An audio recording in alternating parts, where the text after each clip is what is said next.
एक बार की बात है, किसी गांव में बहुत धनी सेठ रहता था। उसको ईश्वर के प्रति अपार श्रद्धा थी। उसने अपने बचाए हुए पैसों से गांव में एक बहुत बड़ा मंदिर बनवाया। फिर जब मंदिर बन के तैयार हुआ तो बहुत से दर्शनार्थी मंदिर में दर्शन लाभ के लिए पहुंचने लगे। मंदिर की भव्यता को देख लोग मंदिर का गुणगान करते नहीं थकते थे। धीरे धीरे समय के साथ मंदिर की ख्याति जाने माने मंदिरों में होने लगी और दूर दूर से लोग दर्शन लाभ को मंदिर में पहुंचने लगे। इस तरह उस सेठ ने श्रद्धालुओं की बढ़ती संख्या को देख मंदिर में ही श्रद्धालुओं के लिए भोजन और ठहरने की व्यवस्था का प्रबंध किया। लेकिन जल्द ही उस सेठ को एक ऐसे व्यक्ति की आवश्यकता हुई जो मंदिर में इन सभी व्यवस्थाओं की देखरेख कर सके और मंदिर की व्यवस्था को बनाए रखे। फिर सेठ जी ने अगले ही दिन मंदिर के बाहर एक व्यवस्थापक की आवश्यकता के लिए नोटिस लगा दिया। उस नोटिस को देख कई लोग उस धनी व्यक्ति के पास आने लगे। लोगों को पता था कि यदि मंदिर में व्यवस्थापक का काम मिल जाएगा तो वेतन भी बहुत अच्छा मिलेगा और साथ में रहना खाना भी सब कुछ फ्री में मिलेगा। लेकिन वह धनी व्यक्ति सभी से मिलने के बाद उन्हें लौटा देता और सभी से यही कहता कि मुझे मंदिर के व्यवस्थापक के लिए एक ऐसा योग्य व्यक्ति चाहिए जो मंदिर की सही से देखरेख कर सके। बहुत से लोग लौटाए जाने पर उस धनी पुरुष को मन ही मन लोग गालियां देते। कुछ लोग उसे मूर्ख और पागल भी कह देते थे। लेकिन वह सेठ किसी की इन बातों पर ध्यान नहीं देता और मंदिर के व्यवस्थापक के लिए एक योग्य व्यक्ति की खोज में लगा रहता। इस तरह वह सेठ रोज सुबह अपने घर की छत पर बैठकर मंदिर में आने वाले दर्शनार्थियों को देखा करता। एक दिन की बात है, रोज की तरह जब मंदिर के कपाट खुल गए तो एक बहुत ही गरीब व्यक्ति मंदिर में भगवान के दर्शन को आया, जिसे वह सेठ अपने घर की छत पर बैठा उसे देख रहा था।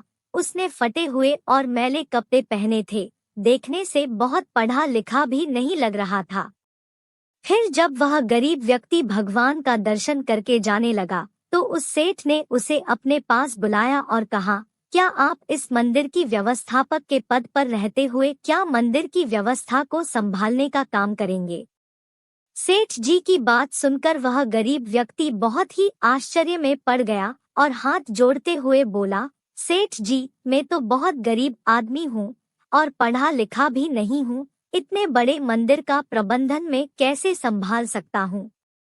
सेठ जी ने मुस्कुराते हुए कहा, मुझे मंदिर की व्यवस्था के लिए कोई विद्वान पुरुष नहीं चाहिए, बल्कि मैं तो ऐसे किसी योग्य व्यक्ति को इस मंदिर के प्रबंधन का काम सौंपना चाहता हूँ जो इस मंदिर की व्यवस्था को सही से संभाल सके।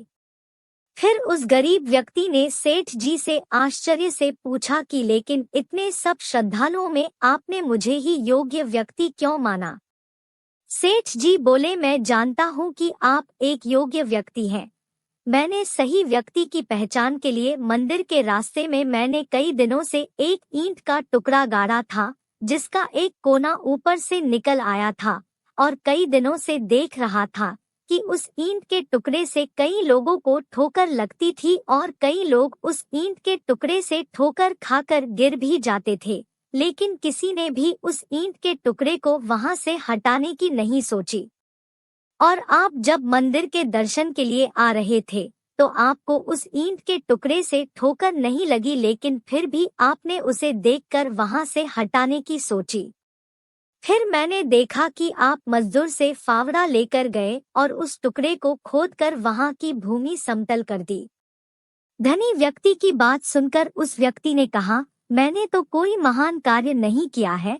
दूसरों के बारे में सोचना और रास्ते में आने वाली दुविधाओं को दूर करना तो हर मनुष्य का कर्तव्य होता है। मैंने तो बस वही किया जो मेरा कर्तव्य था। सेठ जी मुस्कुराते हुए कहा, अपने कर्तव्यों को जानने और उनका पालन करने वाले लोग ही योग्य लोग होते हैं। इतना कहकर धनी व्यक्ति ने मंदिर प्रबंधन की जिम्मेदारी उस व्यक्ति को सौंप दी। इस तरह सेठ जी ने एक काबिल व्यक्ति की सही से पहचान कर ली थी। धन्यवाद दोस्तों। आपका दिन शुभ हो।